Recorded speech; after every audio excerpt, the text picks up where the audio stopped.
নমস্কার, মায়ের রান্নাঘর থেকে সবাইকে স্বাগতম।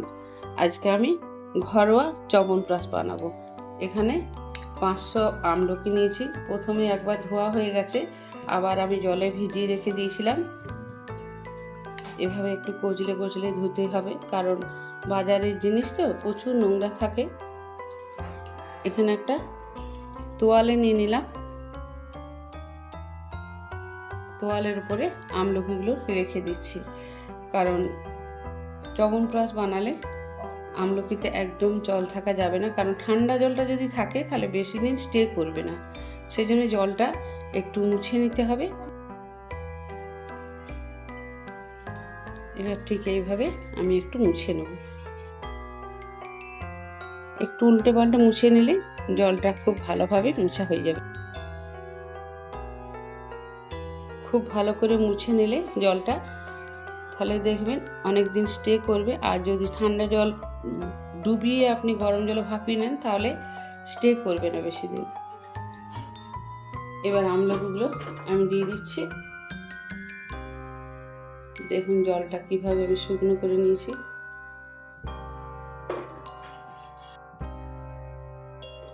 এবার ঢাকা দিয়ে দেবো, 10 মিনিট আমি ভাপিয়ে নেব। 10 মিনিট হয়ে গেছে, এবার ঢাকাটা খুলে নিচ্ছি। দেখুন কালারটাও চেঞ্জ হয়ে গেছে, আর এইভাবে ফেটে ফেটেও গেছে। এই যে হয়ে গেছে। গ্যাস জেলে প্যান বসিয়ে দিয়েছি, একটা ফ্রাই প্যান। আর এখানে কিছু শুকনো মশলা আছে, ধনে, জিরে, মৌরি, আর একটা জয়িত্রী আছে, গ্রেট করে নেব। এলাচ, কালো গোলমরিচ, দারচিনি, আর দুটো নিয়েছি স্টার অ্যানিস, দুটো পাপড়ি নিয়েছি, বেশি দেবো না, দুটো তেজপাতা, লবঙ্গ আমি একসাথে ভেজে নেব। একটু ঠিক এইভাবেই নেড়ে নেড়ে ভেজে নেব।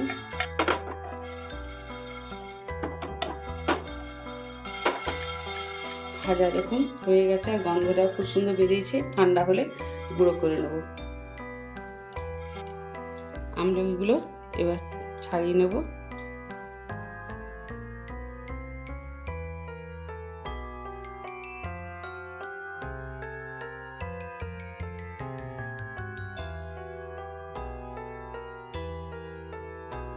একটা মিক্সির কন্টেনার নিলাম। এবার আদাটা গ্রেট করে নেব। কিছু তুলসী পাতা দিলাম। এবার আমলকিগুলো দিয়ে দিচ্ছি।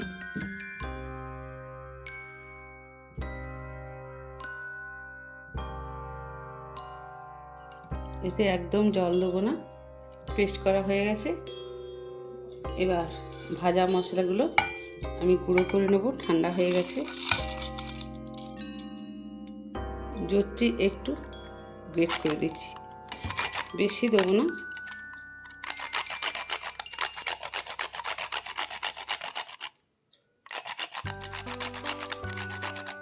একদম সামান্য দিলাম। এই যে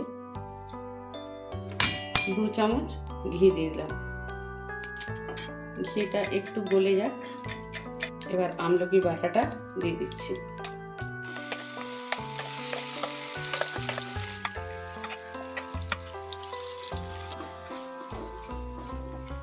ঘি দিয়ে একটু ভালো করে নেড়ে নিচ্ছি। এখানে আখের গুড় দিচ্ছি। এবার খুব ভালো করে একটু সময় নিয়ে করতে হবে রান্নাটা, আর সমানে নাড়তে হবে। এইভাবে সমানে নেড়েছি আমি, তো হয়ে গেছে একদম। দেখুন কড়াই এই যে লেগে যাচ্ছে না, তখনই বুঝবেন যে হয়ে গেছে। এবার আমি যে ভাজা মশলাটা গুঁড়ো করেছিলাম সেটাও দিয়ে দিচ্ছি।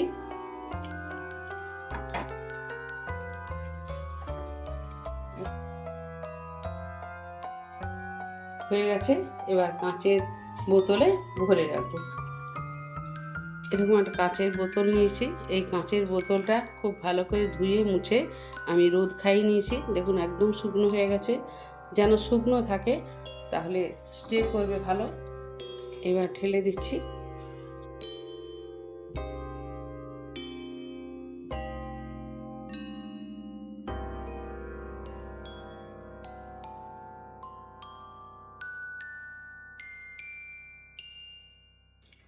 হোমমেড চ্যবনপ্রাশ আমার একদম রেডি হয়ে গেছে। রেসিপিটা যদি ভালো লাগে লাইক, শেয়ার, সাবস্ক্রাইব করার অনুরোধ রইল। সবাই ভালো থাকুন, সুস্থ থাকুন। ধন্যবাদ। আবার ফিরে আসবো নতুন কোনো রেসিপি নিয়ে।